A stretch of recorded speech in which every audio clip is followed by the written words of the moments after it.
Mantan Panglima ABRI Wiranto menegaskan mantan Panglima Kostrad Letjen Prabowo Subianto diberhentikan dari jabatannya karena Dewan Kehormatan Perwira atau DKP yang dibentuk tahun 1998 berkesimpulan yang bersangkutan terbukti terlibat dalam kasus penculikan aktivis tahun 1998. Hal tersebut dikemukakan Wiranto menanggapi pertanyaan berbagai kalangan tentang surat keputusan Dewan Kehormatan Perwira tanggal 21 Agustus 1998 yang belakangan beredar di masyarakat dan dinilai telah mendiskreditkan Prabowo Subianto yang saat ini menjadi calon presiden atau capres nomor urut 1. Sedang tentang Prabowo diberhentikan dengan hormat atau tidak dengan hormat, Wiranto menyatakan dirinya tidak ingin terjebak dengan istilah tersebut.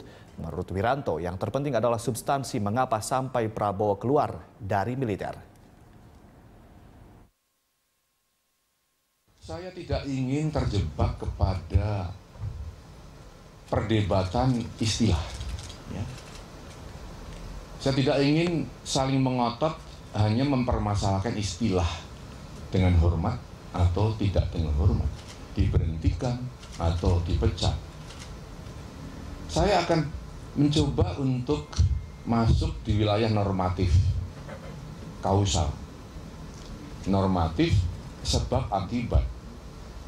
Seorang prajurit, seorang militer berhenti dari dinas keprajuritan pasti ada sebabnya. Ya.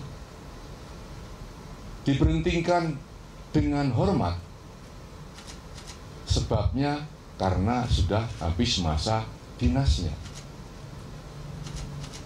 Karena cacat akibat operasi, sehingga tidak bisa melanjutkan tugas.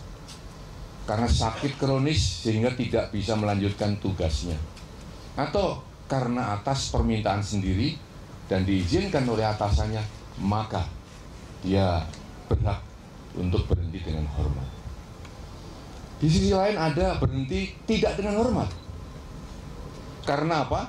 Karena melanggar sabta marga, sumpah prajurit, etika keprajuritan, melanggar undang-undang, melanggar hukum yang berlaku di Indonesia, diberhentikan tidak dengan hormat. Maka tatkala Pak Prabowo Subianto waktu itu sebagai Letnan Jenderal, sebagai Panglima Kostrad, nyata-nyata oleh Dewan Kehormatan Perwira telah dibuktikan bahwa beliau terbukti terlibat dalam kasus penculikan, ya, maka tentu diberhentikannya itu sesuai dengan norma yang berlaku. Dengan demikian maka tidak dengan hormat sudah tidak lagi relevan untuk kita perdebatkan, ya, karena sudah jelas bahwa sebabnya jelas, berhentinya jelas. Terpulang kepada masyarakat untuk membuat istilah yang bagaimana. Tapi itu yang penting. Jangan terjebak kepada istilah, tapi kita masuk kepada